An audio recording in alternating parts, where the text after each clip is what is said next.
जी दोस्तों, मैं हूं अब्दुल बासित और आप देख रहे हैं क्लाइडोस्कोप। पिछले दिनों इंडियन आर्मी चीफ ने कहा कि जी भारत डीमिलिटराइजेशन के लिए तैयार है अगर पाकिस्तान जो है वो एक्चुअल ग्राउंड पोजीशन लाइन जो है उसको ऑथेंटिकेट कर दे 110 किलोमीटर की। और जो है इस वक्त जो ग्राउंड पोजीशंस हैं दोनों आर्मीज़ की, उसको अगर पाकिस्तान ऑथेंटिकेट कर लेता है तो भारत को कोई एतराज़ नहीं होगा कि वो डीमिलिटराइज़ कर ले। पाकिस्तान ये कोई नई बात नहीं है। पाकिस्तान ये भारत से पहले भी यही कहता रहा है, लेकिन हमारी पोजीशन ये नहीं, हम इसको ऑथेंटिकेशन नहीं करना चाहते। हमारा ख्याल यही है कि भारत ने शिमला जो 1972 का मुआहिदा है उसकी ख़िलाफ़ वर्जी करते हुए सियाचिन पे कब्ज़ा किया है, तो आप दोनों को वहाँ से डिसंगेज कर लेना चाहिए। और ये बहरहाल जो कॉम्पोजिट डायलॉग भी होता रहा पाकिस्तान और भारत के दरमियान, जो 2004 से हुआ, उसके बाद 2006 2008 तक जारी रहा, उसमें ये और सियाचिन और सर क्रीक जो है ये दोनों मामला डिफेंस सेक्रेटरीज़ के ये डिस्कस होते रहे, लेकिन कोई नतीजा नहीं बरामद हो सका। इससे पहले आपको याद होगा कि राजीव गांधी साहब जो सार्क समिट के लिए आए थे पाकिस्तान 1989 में, उन्होंने भी उनको ऑलमोस्ट उस वक्त की जो हमारी वज़ीर आज़म थी बेनज़ीर भुट्टो साहिबा, उनके साथ एक एग्रीमेंट भी तय पा गया था, एक अंडरस्टैंडिंग हो गई थी। लेकिन जब वज़ीर आज़म राजीव गांधी वापस गए भारत और उन्होंने अपनी इस्टेब्लिशमेंट को ये बताया, तो वहाँ से वो रिजेक्ट हो गया मामला और फिर मामलात वहीं रुक गए। उसके बाद ये सियाचिन चूँकि कॉम्पोजिट डायलॉग का हिस्सा रहा, जहाँ कॉम्पोजिट डायलॉग ख़त्म हो गया 2008 को मुंबई अटैक के बाद, उसके बाद से फिर ये मामला डिस्कस नहीं हुआ। बैक चैनल पे अलबत्ता पाकिस्तान और भारत के दरमियान ये आता रहा, क्योंकि अक्सर लोगों का ख्याल यही था पाकिस्तान में ख़ास तौर पे कि लो हैंगिंग फ्रूट है और ये और सियाचिन और सर क्रीक जो हैं ये किसी तौर जल्द हल हो सकते हैं।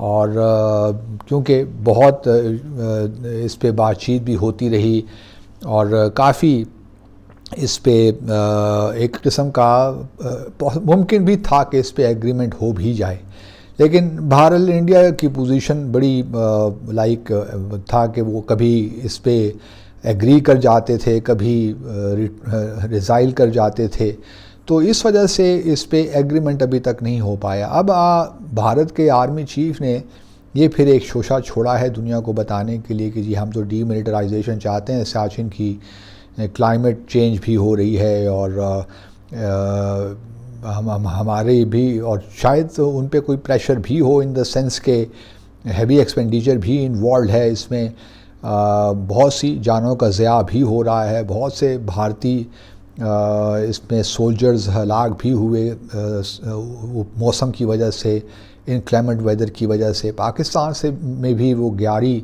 में एक आया था तूफ़ान, उसमें पाकिस्तानी फ़ौजी भी शहीद हुए। तो ये एक मामला ऐसा है कि जिस पे पाकिस्तान में तो ख़ास तौर पे इस चीज़ का एहसास है कि इस मामले को हल हो जाना चाहिए, क्योंकि पाकिस्तान ने तो कभी शिमला एग्रीमेंट के तहत कभी इस पे कब्ज़ा नहीं किया इन इलाक़ों पे, लेकिन भारत ने चूँकि 1984 में कब्ज़ा कर लिया इस पे, तो उससे हालात जो है बिगड़ गए। और अब जो है उसके बाद फिर हमें ये भी आप सबको याद होगा कि 2015 में उस वक्त के जो वज़ीर आज़म थे नवाज़ शरीफ साहब, उन्होंने भी UNGA में जब जनरल असम्बली से ख़िताब किया था उस ज़माने में, उस साल, तो उन्होंने बहुत सी प्रपोज़ल्स दी थी और एक प्रपोज़ल ये भी थी कि सियाचिन से को डीमिलिटराइज़ कर लेना चाहिए और पाकिस्तान और भारत को अपनी फ़ौजें वहाँ से बुला लेनी चाहिए। और साथ में ये भी एक तजवीज़ थी कि इसको पीस पार्क बना देना चाहिए सारे इलाके को यूँ। तो भारत ने हमें कभी उसका जवाब नहीं दिया उस चीज़ का भी। अब जो भारत के आर्मी चीफ ने ये इस चीज़ का इजहार किया है, तो अब इसके पीछे क्या मुहर्रिकात हैं वो तो मैंने पहले उसका ज़िक्र कर दिया है।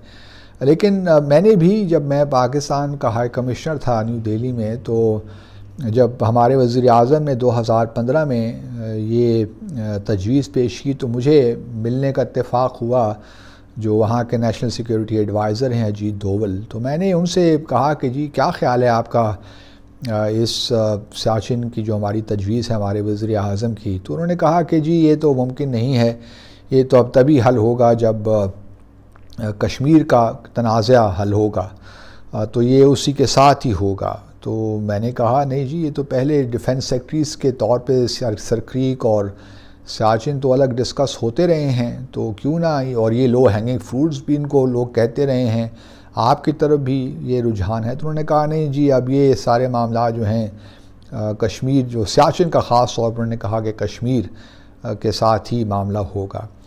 अब जो है आर्मी चीफ़ ने तो ये नहीं कहा कि इसका कश्मीर के साथ कोई लिंकेज है।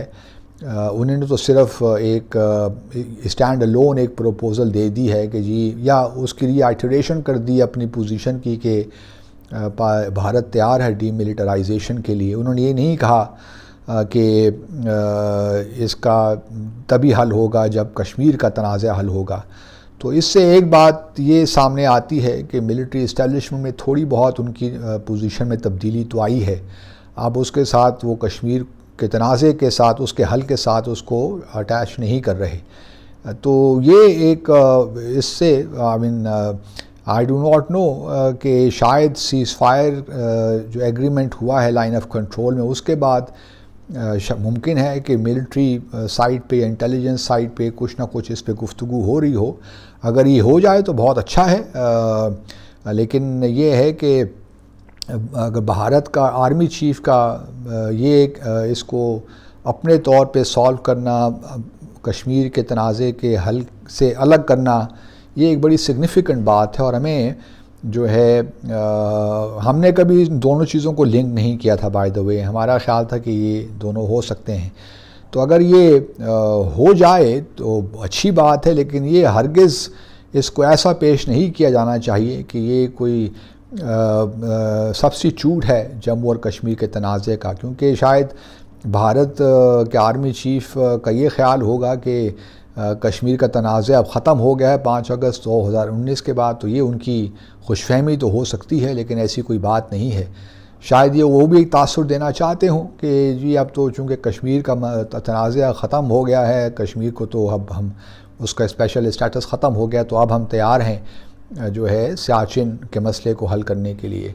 तो ये बात ज़रा रहे थोड़ी सी एहतियात के साथ, अगर हमारे लोग बिहाइंड द सीन्स कोई बातचीत कर रहे हैं इस पे, तो इस बात का ख्याल रहे कि हम कहीं जो है ऐसी कोई बात हमसे ना हो जाए जो कि कश्मीर तनाज़े को किसी तौर भी नुकसान हमारी पोजीशन को कमज़ोर करे। बस इतनी सी बात मैं कहना चाहता था, क्योंकि कुछ लोग यहाँ पाकिस्तान में भी बहुत उससे शायद अपबीट हुए और बहुत उन्होंने कहा कि बहुत अच्छी बात उन्होंने कही, ठीक है, लेकिन हमें हर कदम फूंक के लेना है। इससे पहले भी हम भारत को कई मरतबा आजमा चुके हैं, लेकिन भारत ने हमेशा हमें मायूस ही किया है। इन द सेंस हमारे जो मुज़ाकरात हैं, भारत कहता कुछ रहा, करता कुछ रहा, तो उसके और फिर हर बाज़ मौक़ों पे तो जो है बात करके फिर जो है उस पे कायम भी ना रहना। तो ये कुछ हैं बातें